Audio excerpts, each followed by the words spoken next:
hockey fans, are you ready to brave the wild with me, your host, Paladino Joey, or Joey Awajan?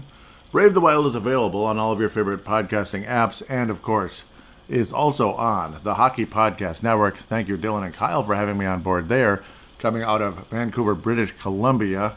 Thank you once and always for downloading and listening to Brave the Wild, this show. It is a great pleasure to be back on board again once again today. Kind of dark, dank April morning in Golden Valley, Minnesota. God knows where else some of you might be. Maybe it's sunny Florida, or it's cloudy and thunderstorm Florida, wherever the heck it is. But this series, it's kind of cloudy and thunderstorms and sunny and stuff. It's kind of all over the place. So where do we go? A wonderful complete effort in Game 1 and a wonderfully complete pile of garbage in Game 2. Here we go. God. Oh, what? Come on! So yeah, the series is tied 1-1. I don't know, should it have been 2-0? Who knows? But the thing is, the main theme of this is Gustavsson was phenomenal in Game 1, and Fluery was put in Game 2 and was far from phenomenal. The play in front of him was not exactly, ideal. The play in front of Fluery wasn't ideal, but the saves that Gustavsson would make were not made by Marc Andre Fluery. To me, it's common sense where we go the rest of the series and maybe the rest of the postseason, as most teams would do. I mean, if you have Vasilevsky, you want to leave him in, right? I think Gustavsson is a goalie that a lot of us are insanely competent in, or confident in any situation for the most part. On the penalty kill, whatever, any type of shorthanded attempt, he'll make those big saves, and he'll just kind of hang in there and continue and be consistent. Fleury, he'll make a big, spectacular save, oh my God, and then the next minute, he's sprawling all over the ice, the puck is loose, and guess what? Something went wrong. Boom, the other team scores, be it the Stars, be it the Anaheim Ducks. And that's where the frustration mounts for fans alike. It's time. Fleury is the backup goalie. Fleury is a backup goalie. He's been a backup goalie since he came to the Minnesota Wild, in my opinion. Honest to God. Not that Cam Talbot was the superstar, but he was playing better at the time, and it is on him being Cam Talbot, for playing as poorly as he was last year. It is on him for the fact that the Wild even made the trade in the first place. It's kind of his own freaking fault how poorly he had been playing. Where this year, Gustavsson clearly is the better goalie. He's been the better goalie most of the season. At the beginning of the year, we were all terrified of what we were looking at. Probably a future Hall of Fame goalie who's kind of at a point now he's most likely a backup goalie. Like, they just get older and a little slower to react, and they become backup goalies, like the Mike Vernons of the world and such, who are, future Hall of Famers. At the time, he was a future Hall of Famer anyway. And then you have a younger guy who is hopefully the guy. Filip Gustavsson is the guy for this team, at least for the time being, depending on how you feel about Jesper Wallstedt long term. But let Jesper Wallstedt earn it. Don't be like, oh, Jesper Wallstedt's the future. Sign Gustavsson for like a year or two. He's going to leave. Otherwise, it's going to be a 5-year deal or he's gone. I got to think. I mean, not for like $1 bajillion. He's not going to be a top 5 paid goalie in the NHL, but he's going to get a significant raise, I'm sure. It's going to be complicated, but we'll have to wait and see. All right, enough of the off-season show. Goalies. That's kind of what we care about right now. And again, a more complete game by the Minnesota Wild in Game 1, which was the most complete game we've seen in quite a while. And it was like, this team is clearly different than last year. Last year's team was kind of soft and not ready for it.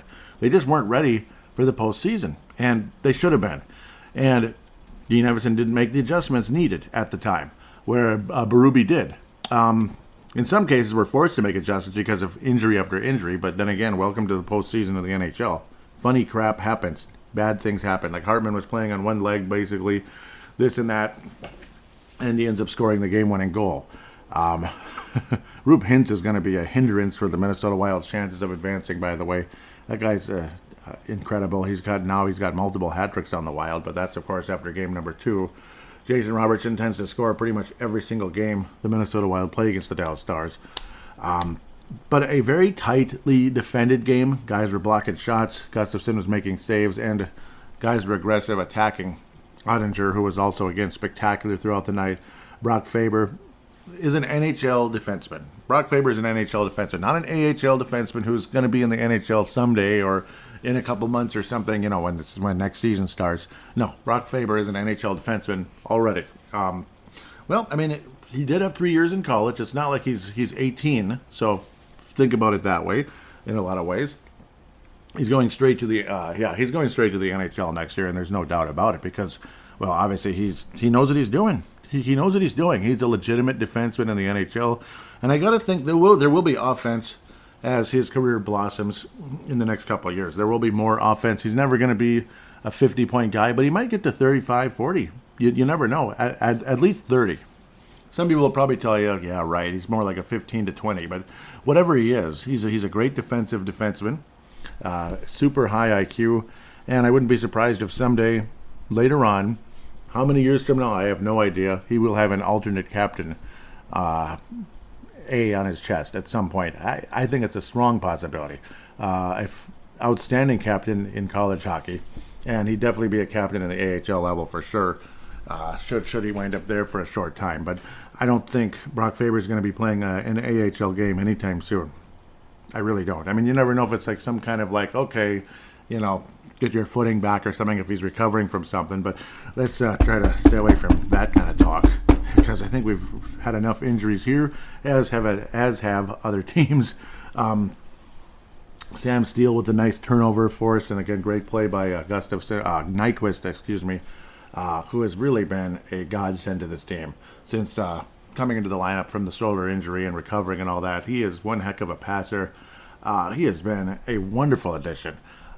It's safe to say Bill Guerin had a awesome trade deadline. I think most people would agree with that. Just about everybody, when you consider how good Marcus Johansson's been.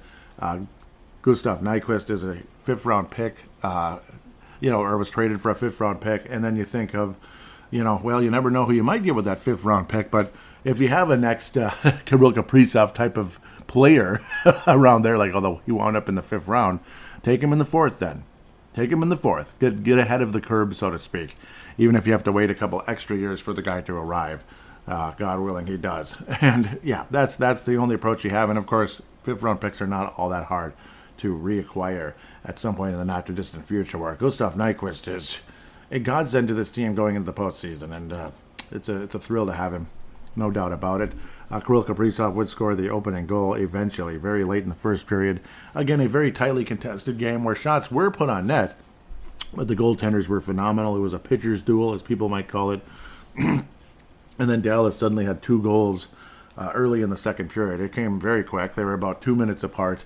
Roop Hintz on the power play, Jason Robertson on the power play, as the Wild's penalty kill took a big dip for a minute there, and then came back to play. Thank God, because right after that, Dallas went on another power play, and a lot of us our heart was in our throat, oh no, now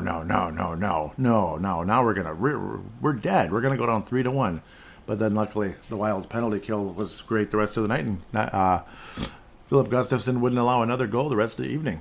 What do you think of that? We were the Quinnipiac to the Air Golden Gophers. It's just that simple. And I was kind of feeling that. I'm like, you know what? We're kind of like Quinnipiac right now. I apologize as I take a sip of coffee here, but... But, yep, I did a Ryan Hartman. And Ryan Hartman did drink the coffee late in the game. Thank God. Sam Steele, and again, off the turnover, Nyquist had the puck and was able to get it to Sam Steele. That guy, again, offensively and defensively, and, of course, his passing ability, right time, right place. Nyquist has been a flat-out godsend for this team. And, again, just a wonderful total team effort defensively. And, again, pressuring Ottinger as much as possible in this first game. And Nyquist being... I keep calling him Nyquist. Filip Gustavsson. I'm going to have a... my head's going to explode. It's... Nyquist. Sundqvist. Gustafsson. I could go on all day. It's funny. But, well... Thank you for these guys. Thank you, Lord, for every one of these players. And again, Sam Steele finishing, and it's a nice feeling for a guy like that who had a strong start to the season. Things quieted down, started getting scratched because he disappeared off the face of the earth. Important players like Joel Eriksson, Kirill Kaprizov, guys like that getting hurt and missing time. Nyquist just simply not being available for a long time until it was time, until the first or the final week of the regular season. Sam Steele had to come in at some point, and he's been a wonderful factor for the Minnesota Wild, at least for the time being. It was a nice first game, at least, anyway, and scoring in the postseason, tying the game up. And a really nice play and a good move on Ottinger, who felt like basically like a stone wall at that stage, as the Wild had way more shots on net than the Dallas Stars late through the second period. But Sam Steele able to finish. And then you end up going into double overtime, which was really tough. It's scary. And again, it's just like any mistake, this and that.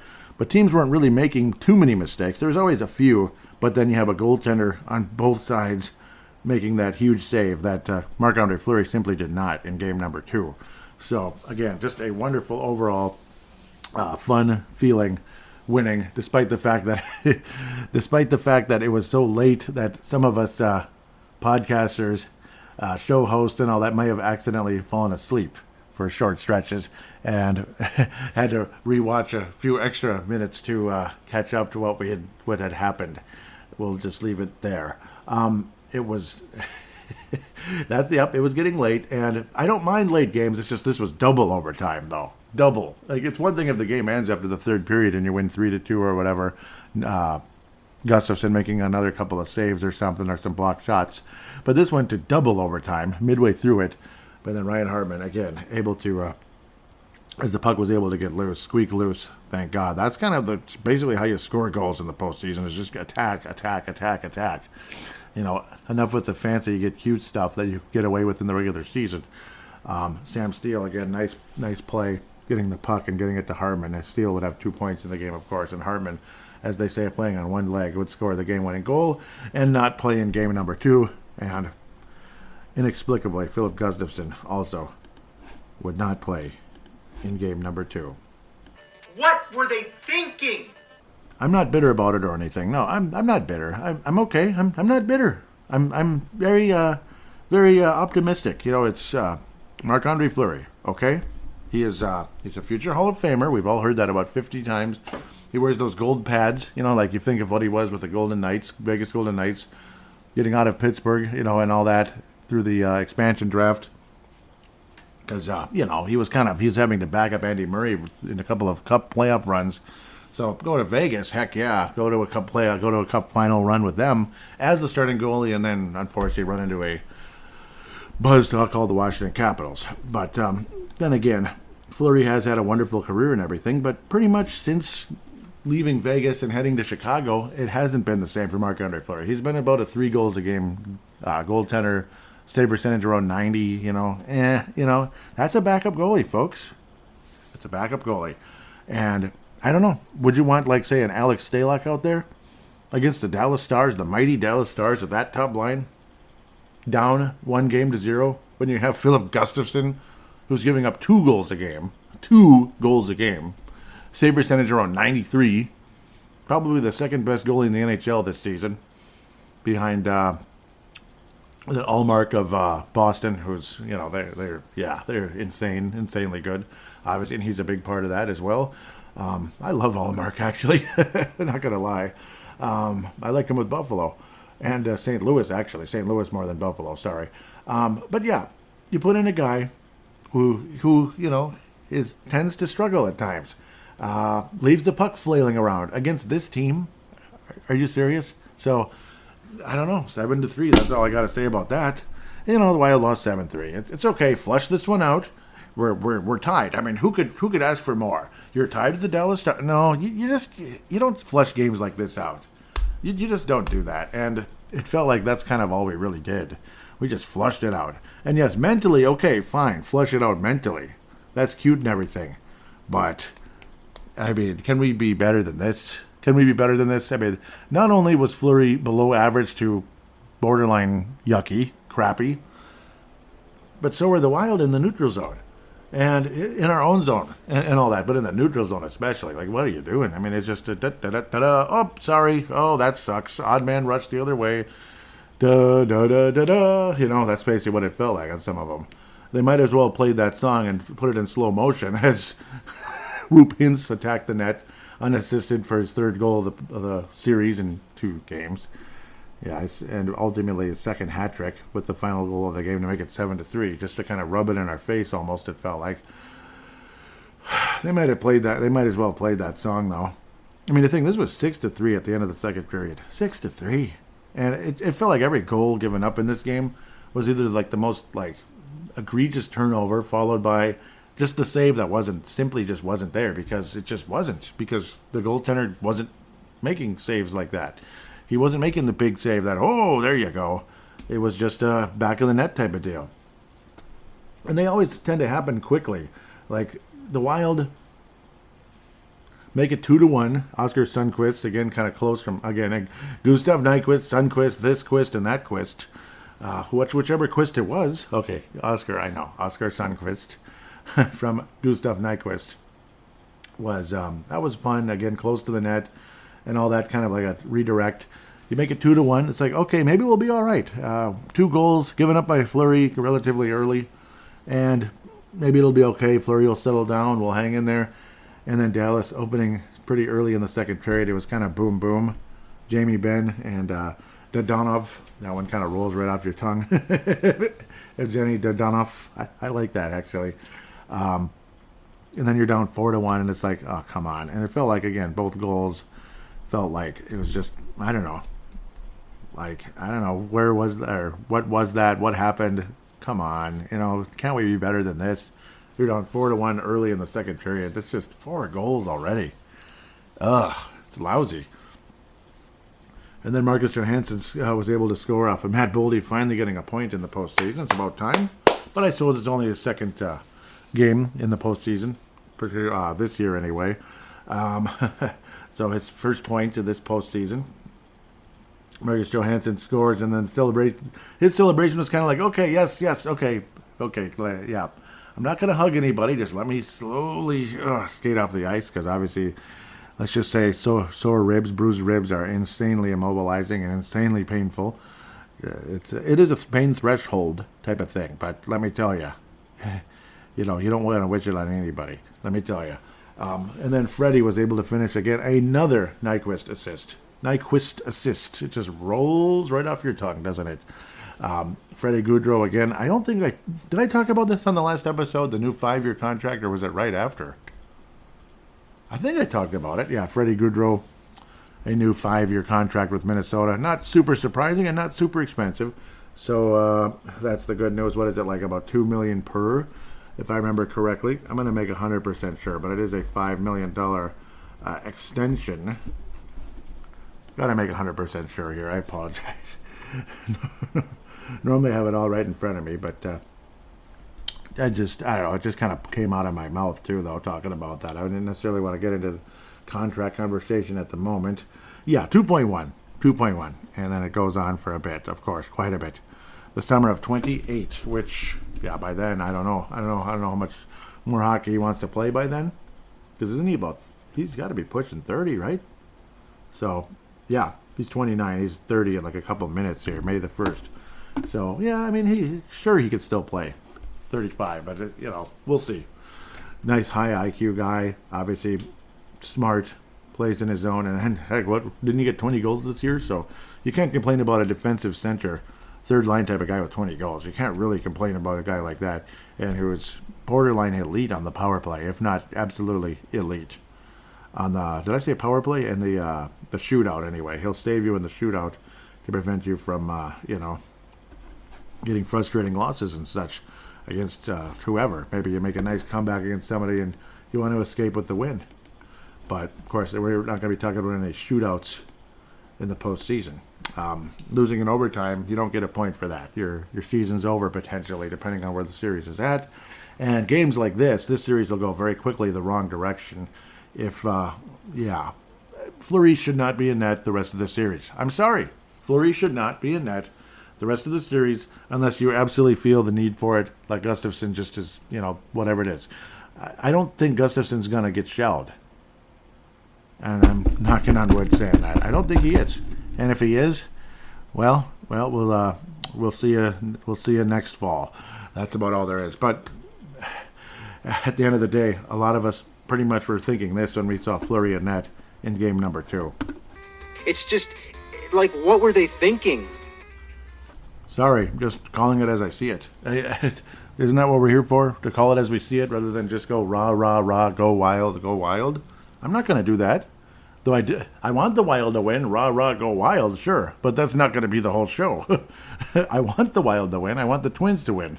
who are flashing on the screen at the moment after they lost a game to Boston. Like, I don't know. When one of their columnists is saying it's the worst lineup they've ever had, I don't know. But, and again, the next game, the Twins just smoked them, so good for them. We'll get into the prospects a little bit. This, I believe, is going to be a 2-segment show. Yeah, I'm going to keep this a 2-segment show. We'll have these game conversations here, which are pretty much concluded now. We're going to look at the prospects a little bit, and then, of course, jump right into fan interaction. I'll have the DraftKings ad at the start of the next segment. That's probably the best way to do it, to keep things organized and making sense and all that for editing purposes.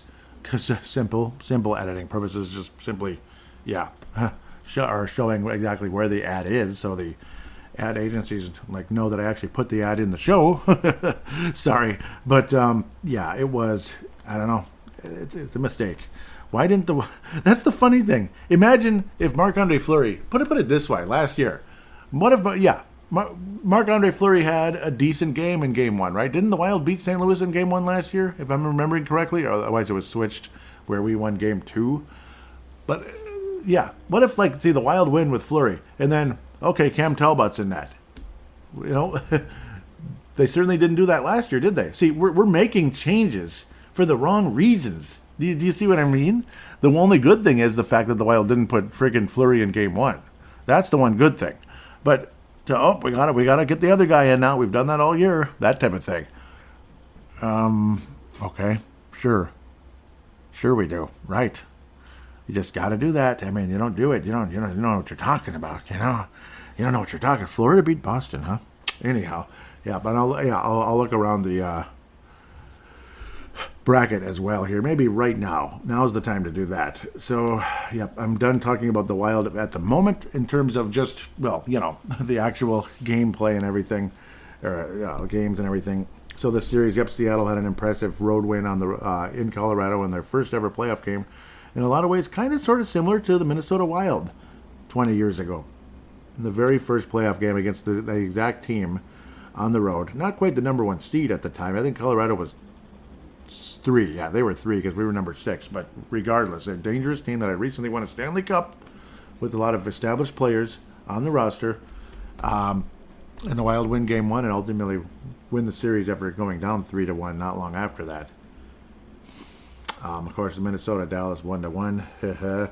Winnipeg 5-1 win in Vegas. What the heck? So, all right. So much for the number 1 seeds in the Western Conference. All right, the 2 top teams in the Western Conference. See you next year. No, I'm just kidding. 5-1 though. 5-1. So Bruce Cassidy looked a little bit like what just happened here. Jeez, that was not good. Edmonton and LA is going to be an interesting slugfest. Lots of talent. Kevin Fiala, did he play in Game 2? I don't know. Did he? Who knows, right? I think so. No, I don't know. I don't think he did, actually. But I know he didn't play in Game 1. So one way or another, Fiala's a no-show in the postseason. When he played in the postseason for Minnesota, no points. Or no goals or whatever. And then he's on LA, and everything looks promising, and he's not playing. All right, Draisaitl had 3 points, but Edmonton loses 4-2 to go to get the series tied up here to the Los Angeles Kings. Again, an old school epic battle going back about 30 years ago and beyond, when Gretzky would be playing against the Edmonton Oilers as a member of the Los Angeles Kings after one of the most infamous, days in hockey history, seeing Wayne Gretzky traded out of Edmonton, a dynasty that had just won the 1988 Stanley Cup for their 4th championship in 5 years. 5 years. I mean, what an epic franchise. What an epic team that was. And they traded away Wayne Gretzky, partially because, we got to get his wife, got to get her acting career going. I don't know, man. I don't know. How many cups did Gretzky win after that? Yeah. I know Messier got at least 2 more. One with Edmonton, ironically, against Boston, which might be a rematch this year. And, of course, with the New York Rangers in 94. Boston and Florida. Florida won Game 2 after getting pounded pretty good in Game 1. Congratulations to Florida, making things somewhat interesting so far, but I don't think they're going to have a whole lot of success in the postseason.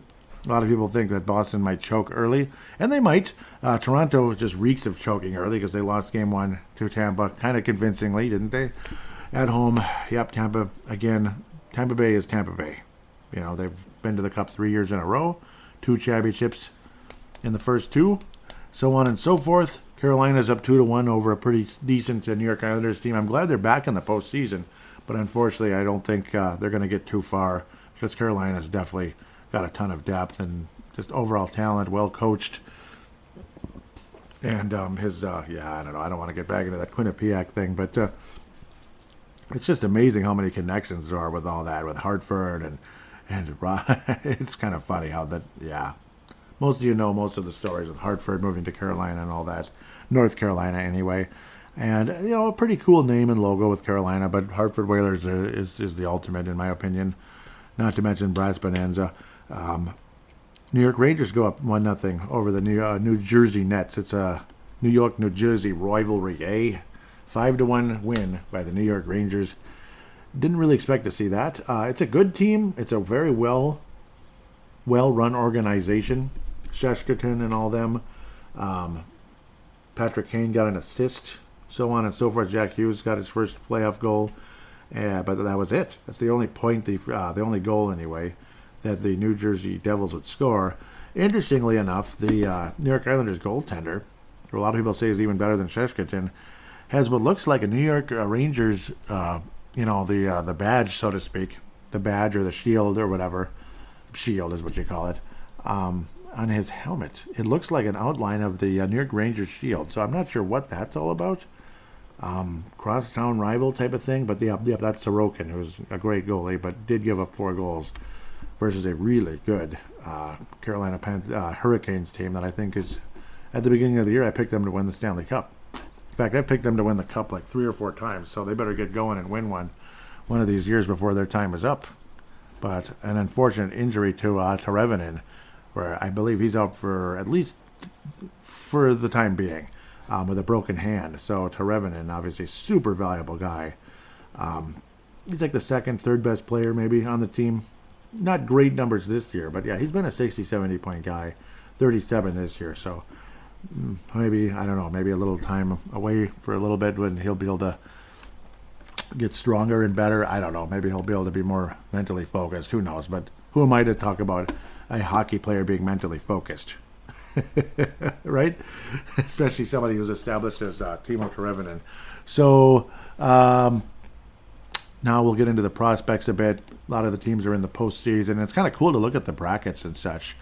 I won't babble too much about them if humanly possible. It's probably for the best. David Spacek, the Quebec Major Junior Hockey League, he has 7 playoff points. Good for him in 8 games. After a relatively slow start to his playoff run, he's on the Sherbrooke Phoenix, who are kind of stomping everybody. And then there's some kind of 3-way deal, which I guess is the championship round.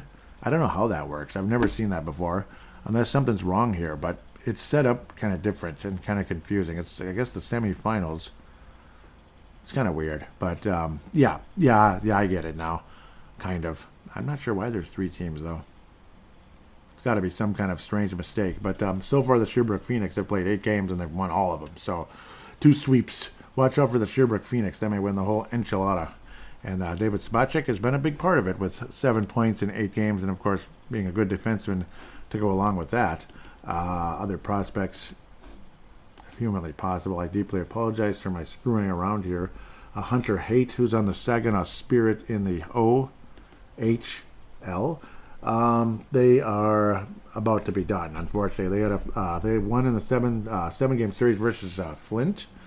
The Flint Thunderbirds, I believe. No, Firebirds, sorry. And now they're getting beat badly by the Sarnia Sting. They're down 3 games to zilch, unfortunately, in that series. So that's unfortunate. 3 games to 0, Saginaw Spirit. That's Hunter Haight. I don't know why I didn't click on him. I apologize. Because I know he's doing something. Yeah, 8 points in 10 games, 3 goals, 5 assists. That's not bad. You know, that's not bad for Saginaw Spirit there. But unfortunately, their season is probably just about over. So that kind of stinks. Petrovsky, the Owen Sound Attack. Apparently, they won it all in 2017. But because the thing loaded on that, it was weird. I was like, what? But the Owen Sound Attack, unfortunately, they're kaput. It is the WHL, right? But yeah, either way, they're kaput for 4 games in. And that's kind of all she wrote when we talk about them. So And he didn't have the greatest numbers, when I remember correctly. Yeah, he only had 1 assist in 4 games, so that's unfortunate. I clicked on the wrong. No wonder. I was like, where's Owen?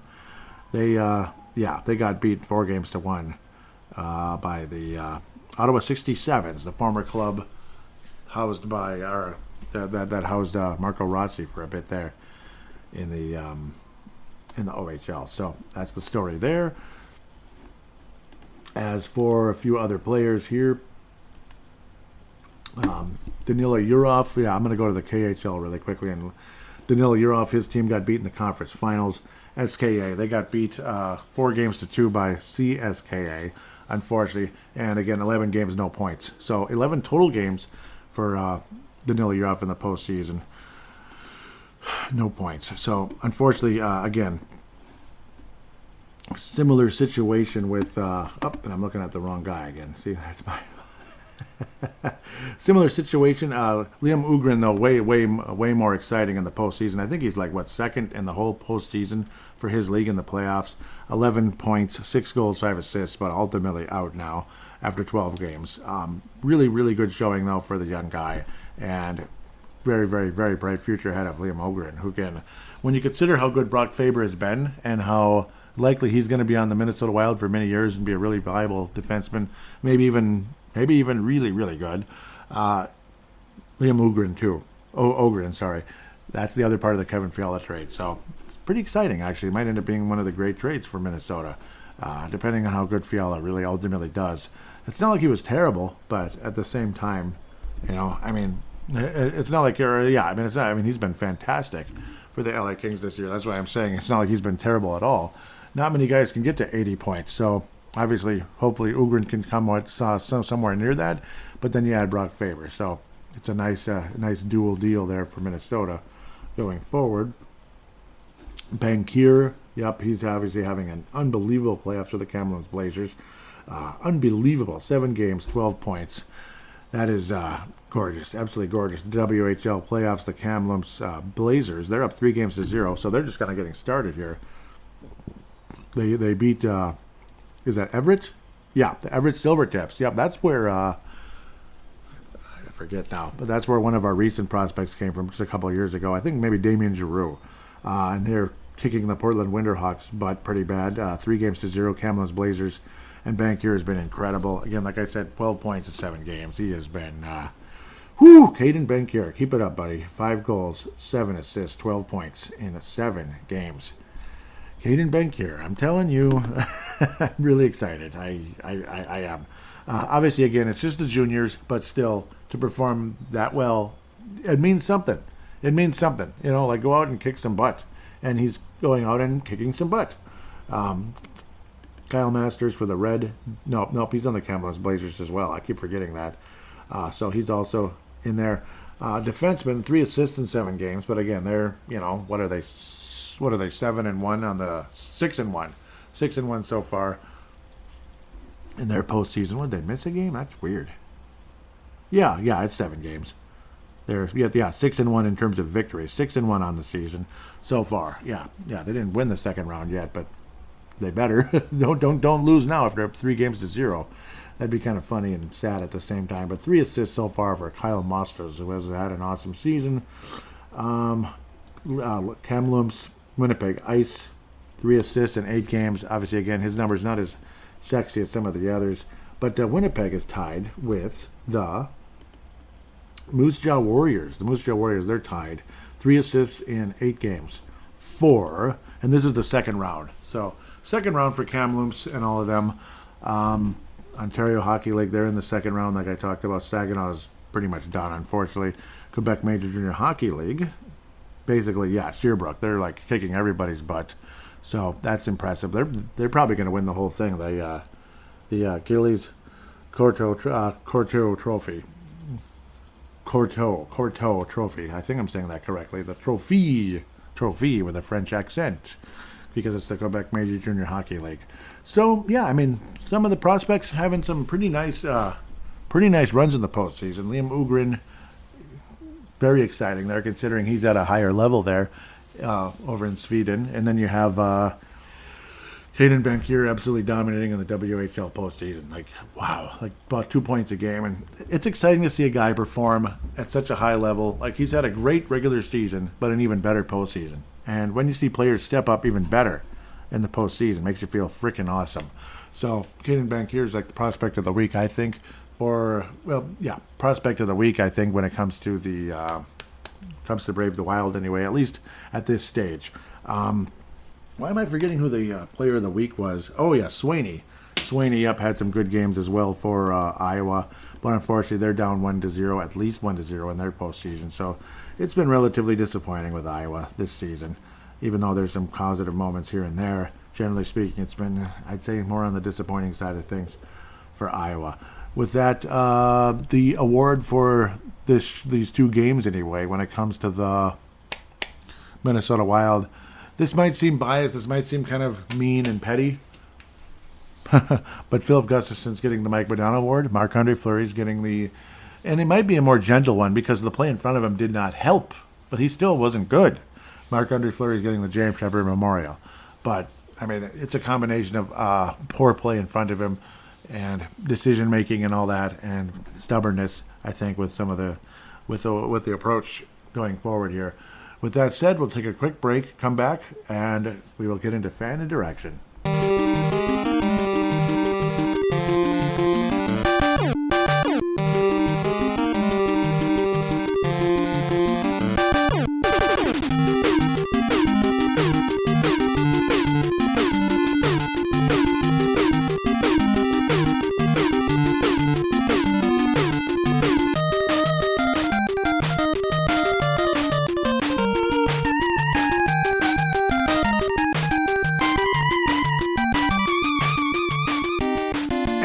We are back here on Brave the Wild, segment number 2, and the second segment and the last segment of this episode. We're down to 2 segments now that we're out of the regular season. Hoping for clicking on the right buttons if humanly possible, and jumping onto DraftKings right here and right now. It's NBA playoffs time. That means big action with DraftKings Sportsbook, an official sports betting partner of the NBA. Get in on the excitement of every game with the touch of a button. New customers can make a $5 pregame moneyline bet and score $150 in bonus bets if their team wins. Plus, every team can score a no-sweat same-game parlay every day during the NBA playoffs. Open the DraftKings Sportsbook opt-in and place a same-game parlay on any NBA game. If it doesn't hit, you'll get a bonus bet back up to $10. Pretty good, eh?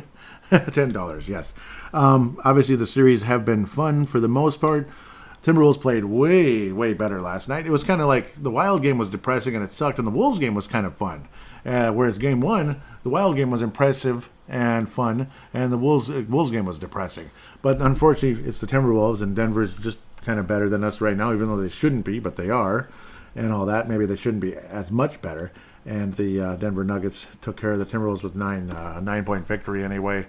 Timberwolves down 2-0, but I don't know. The Timberwolves are just an 8th seed, and so there's that. Phoenix insanely impressive second game after an insanely impressive first game with the Los Angeles Clippers.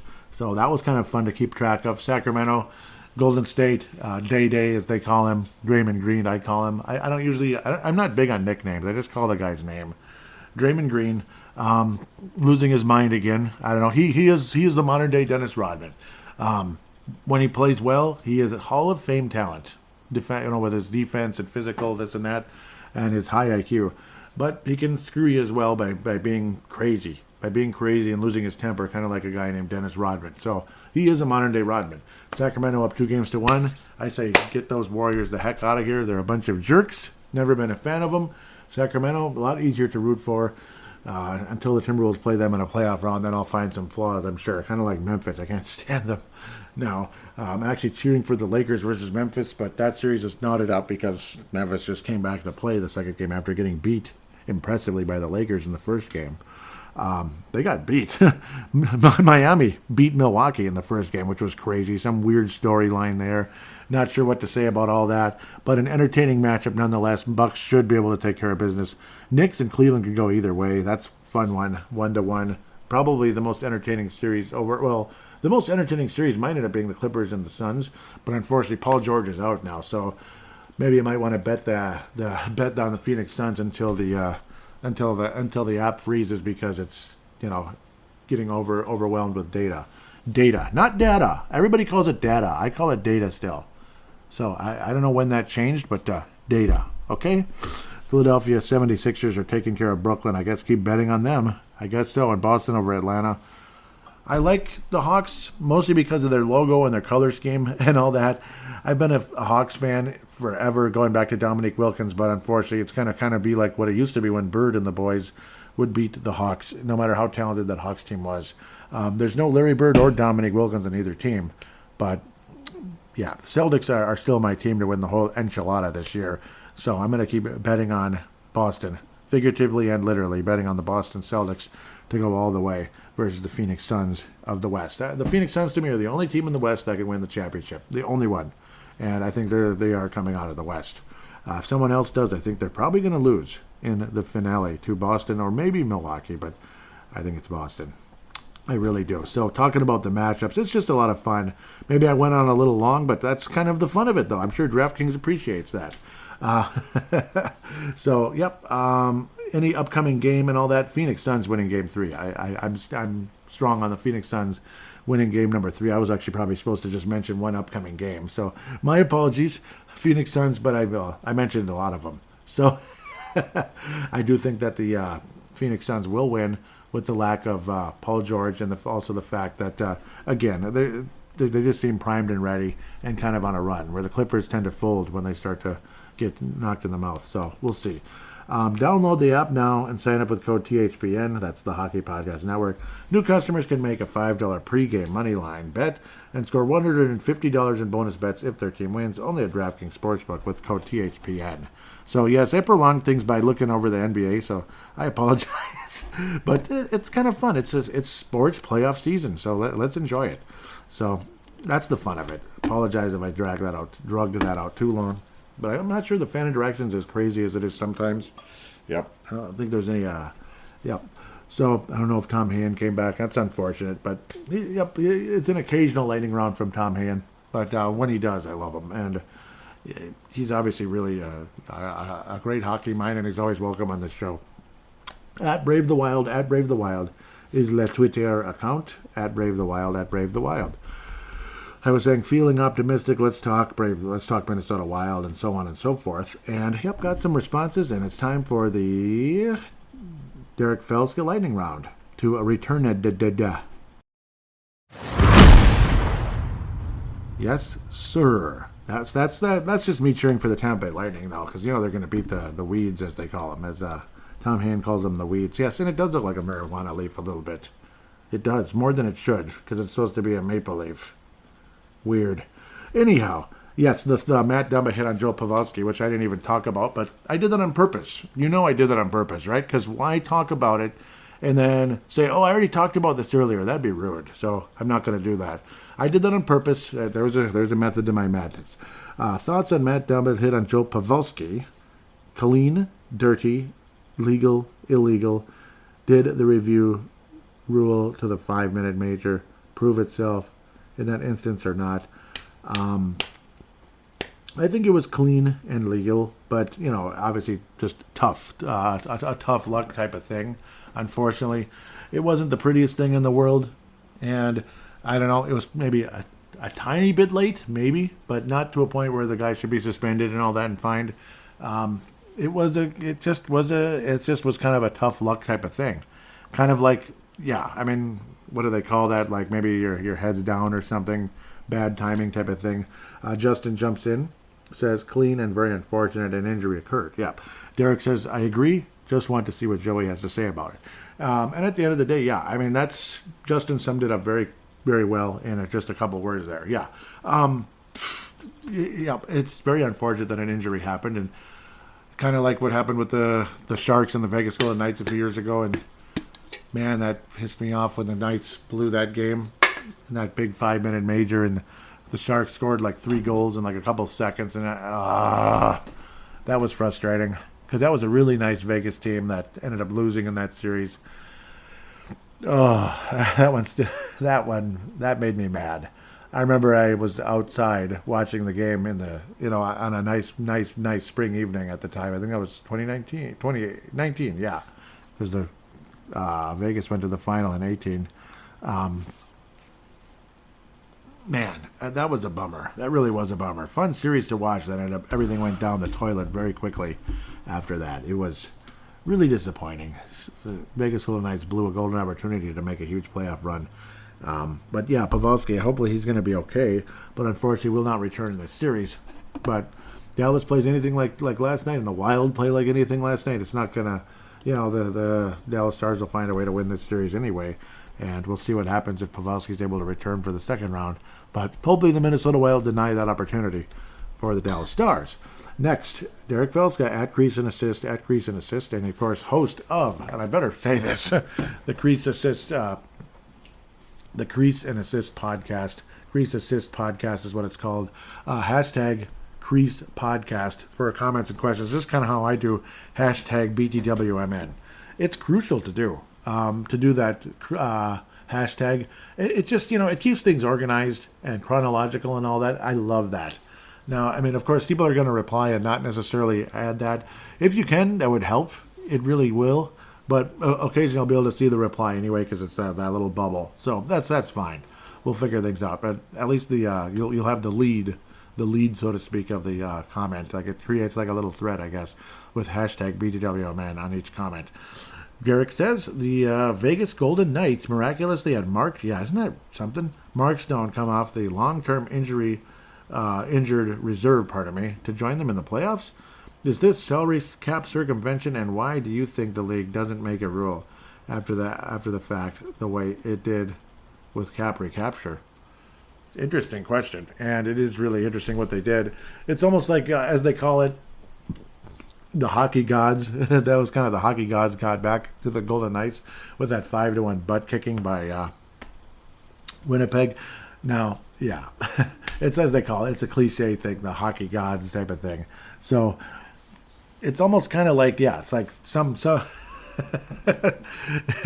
it's like, obviously, I'm sure it is frowned upon, and I don't know. It's just, whether you call it karma, you sow what you reap, or whatever. It's kind of like what's happening now with the Vegas Golden Knights. Who knows if they're going to end up blowing the first round. But, yeah, I mean, the cap recapture, that put the Wild in quite a conundrum, quite a, whatever the word is. I know there's something with a P that I want to say, and it's not coming to my head. I don't know. It made things very difficult on the Minnesota Wild long term here. And, that's why Kevin Fiala's gone. Instead of playing with Matt Boldy long term, with Liam Ogren someday. Ogren. Well, not Ogren, because he wouldn't be here, unfortunately. But kind of sad to think about. But I guess Danila Yurov, unless we traded up to get Ogren. Who knows? Eventually, if they ever get here.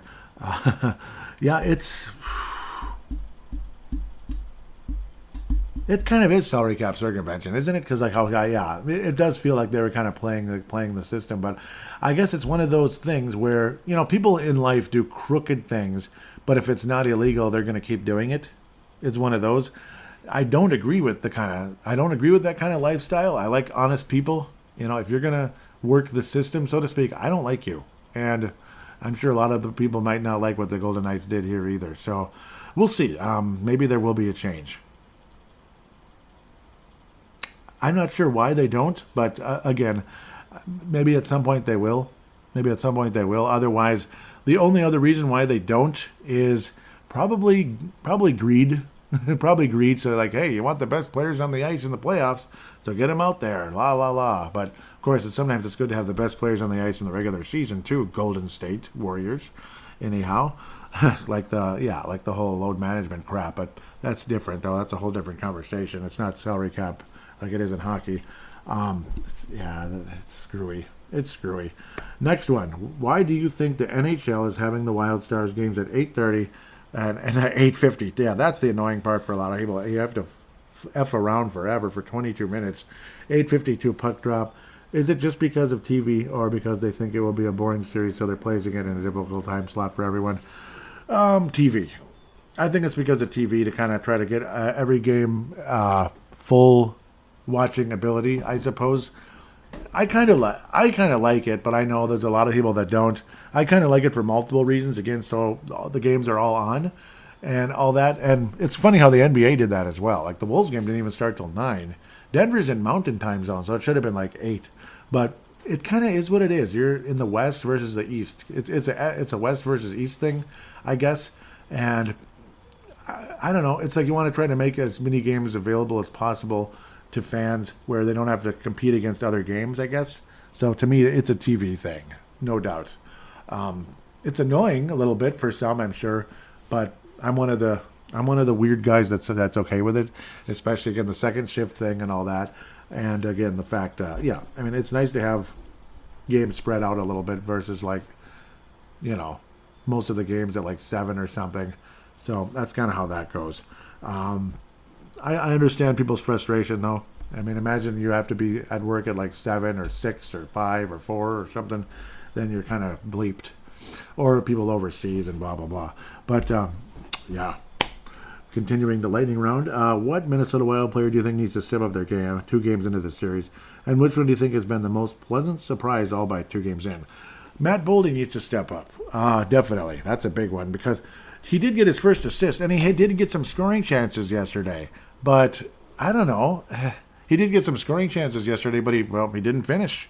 It's a results. Sports are about results, and Boldy's not been scoring. So Matt Boldy, to me, it'd be so nice to see him step up. Off the beaten path says Mats and Brock. So like Matt Zuccarello, yeah, he's been awful. He's the skater. He's the skater. If you don't want to pick on Marc Andre Fluery, Matt Zuccarello with the effing turnovers is one of the effing reasons why the effing goals are in the effing back of the net. Okay, sorry for that. I had to say it, though, because Game 2 sucked. It's that simple. Matt Zuccarello has definitely been the worst skater. Definitely. It's not Matt Dumba, for sure. Dumba's been focused defensively, which is interesting. So some people might think that he's going to, maybe we're going to re-sign him after all. But no. Kind of like Kevin Fiala. I'm sure you'd like to. I'm sure you'd love to re-sign Kevin Fiala. Wouldn't that be great? Even if he does suck in the playoffs. Well, maybe that doesn't mean he's going to suck forever in the playoffs, but we'll see. But it is what it is with the cap crunch, unless Dumba wants like $1 million a year. But also, again, there's other prospects in the system that I would like to see given a chance at some point, where I don't want to, what do they call the word? Commit. Why am I lack of simple words like commit? That word couldn't even come into my head today. I don't want to commit 5 years to Matt Dumba. 5 years to Matt Dumba, even if it's super cheap like a Goodrow, 2.5 or something, 2.1. I don't think I want to do that. I suppose he'd be easier to trade though at that price, much easier to trade at that price because salary cap circumvention. Everybody wants to circumvent the cap, so to speak, one way or another. Not literally cheating, but kind of work around it, so to speak. And $6 million a year ain't gonna do that. So, but nice thoughts there. Thank you, Derek, for that one. That's a good one. As for me, I didn't even mention the biggest surprise. I kind of did. Brock Faber. Yeah, he's definitely been a big surprise. I'm trying to think. Gustav Nyquist, in a sense, has been a very pleasant surprise, in a sense, where obviously he looked really good in the regular season games. And we know he's a legitimate top 6 NHL player. We all know that. Well, most of us know it anyway. But again, coming back from the shoulder surgery and such, it's a slow recovery. For him to be as positive as he's been for Minnesota since coming into the lineup, insanely pleasant surprise, I think. Along with again, Brock Faber.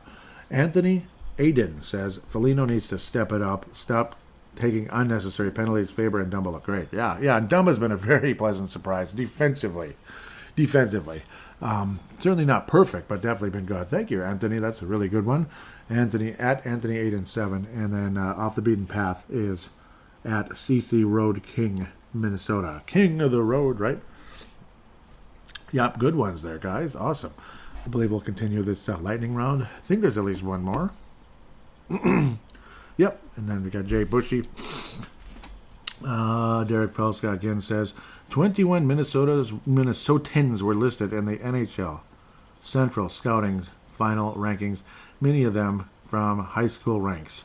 Which Minnesotan do you think will hear his name first in the 2023 NHL draft? I'll admit I'm not as learned on this topic. You probably are way ahead of me, Derek. I got to think, but I was able to pull up something along the way to kind of work as like a to kind of give me an idea, and I got to think it's Oliver Moore. I mean, he looks like he's kind of far and away. They have him ranked number 6 overall, at least a while back. Like a few, that's kind of what I would lean towards is Oliver Moore coming out of Mounds View. Otherwise, Charlie Stramel, Danny Nelson. Cool to see a Luke Middlestad in there, but he's ranked like 82nd, so to speak. So I'm leaning towards Oliver Moore out of Mounds View. He's so far the highest ranked, and I know that might come off as like a lazy, kind of being lazy. Well, he's the highest ranked guy, but well, he is. So he is, and he's coming to the Gophers. That's a very attractive thing, kind of like Cooley last year. That was really exciting. So that's a wonderful addition for the Minnesota Gophers going into 23-24. Yeah, I mean, just thinking about that makes me smile when you got the top prospect. But I mean, now guys come to Minnesota again. They're not all going to North Dakota and such. A center, 5'11", 180, shoots left, so on and so forth. Sorry. Where is he? Yep, University of Minnesota, so on and so forth. He was on the national team, 22-23, played 54 games, 66 points, 27 goals, 39 assists. But, yep, Oliver Moore. Again, coming to the Gophers definitely helps a lot. As we're a very respected college hockey program now. Where years ago with Lucia, it didn't feel that way. People were like, oh, God, not him again. It almost seemed like that years ago. I have nothing against Don Lucia, but it felt like NHL GMs weren't big fans of his, honestly. Jay Bushy says, when do you think we see Eck? Apparently, he's been practicing or skating and all that for 45 minutes and all that. So that's a good sign. Obviously, again, it's a pain tolerance thing. It's a bruise on the foot or bruise on the ankle, like lower body injury, which is basically, in this case, it's foot or ankle area. I can imagine the pain is freaking insane, but he plays through a lot. Wouldn't be surprised if he's back by, I'm going to guesstimate game 4. He might even be back for game 3, but I'm guesstimating game 4. Joel Eriksson will skate. That's my guess, but I do think he will skate in this series. So, as a quote-unquote betting man with DraftKings and such, Joel Eriksson will skate in game number 4. What do you think of that, huh? No, I could be totally wrong, but Jay Bushy also, again, yep. He says, very proud of my nephew signing with LSS. Look forward to following him in his college career. National letter. Yep, Lake Superior State. That's okay. That's a good, yeah, cool.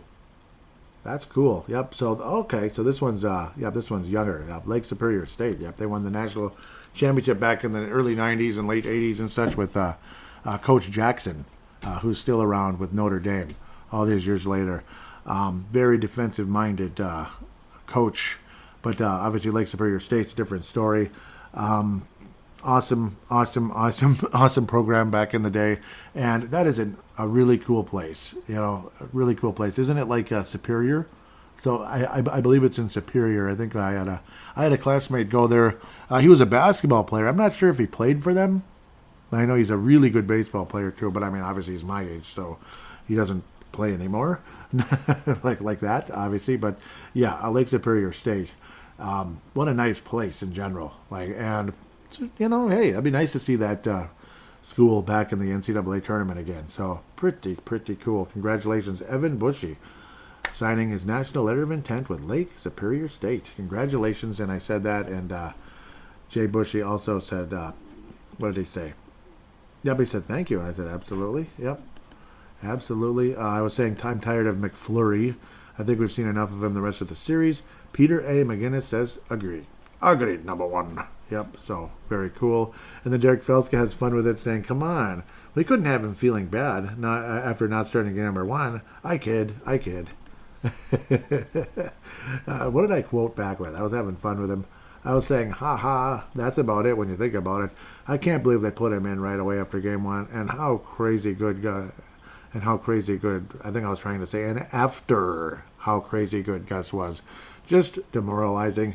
Not that the play in front of him was spectacular, him being Marc Andre Fluery, because it certainly hasn't been. Yeah, yep. So, it's a bummer. I'm not a happy camper for sure, and I'm sure Derek isn't either. That was kind of poopy, to say the least. I believe that wraps up the interaction. I believe it does. So really appreciate all of you for interacting and having fun with the show. Didn't hear from Brian Herrera. Wow, that's rare. Brian Herrera, hope everything's going okay. Maybe just busy or whatever. But hope to hear from you on the next show, or even just a comment in between shows. Like, again, as long as you hashtag BDWMN, it's going to get on the show for sure. So really appreciate hearing from you. Then do check out Crease Podcast. I'm sure, well, depending on how busy he is, maybe schedule getting in the way. But Derek will keep you going with the postseason as well, with either Kalisha or Teresa. Both of them just do an unbelievable job. And, of course, Derek does as well. And, again, I love the way they rotate. It's really cool. Like, say, somebody can't make it. You have two other people coming on and doing the show. It's really cool how they do that. That's a cool idea. Otherwise, you get me, Mr. Solo. But I'm the Cal Ripken Jr. of podcasting. I'm here. I find a way. Most of the time. So maybe I'm Lou Gehrig, not quite. Oh, I don't want to say that. Nope, I don't want to think about what happened to him at the, poor guy got sick. So I don't want that. But as for being reliable and all that, yeah, I try to be Cal Ripken Jr. like when it comes to podcasting. I'm just kidding around, of course. Hope all of you, again, have a wonderful week. Maybe I will do a show Saturday night. Who knows? It's been kind of fun doing that. It'll be similar to this one, probably not as long. Obviously, I won't be looking at the prospects as much. I'm sure it'll just be kind of like game and just game conversation and fan interaction. Kind of like last Saturday night. It's kind of like 45-minute show. This one's slightly longer, but it's significantly shorter than the regular season. And gosh darn it, I'm okay with that at this point. It's been a long, grueling season. As fun as it's been, it's work too. Everything is work in this world. Even playing games. No, that's not work. Even though they can get frustrating. That's not work. Sorry, that sounded really stupid. But again, really wonderful to hear from you. Hope to hear from some of you that were missing on this one on the next show.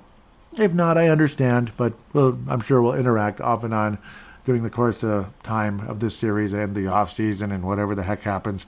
Hopefully with the Wild, after the Wild win a Stanley Cup this year, but otherwise we'll talk about other things and keep up with the postseason with or without us, I suppose.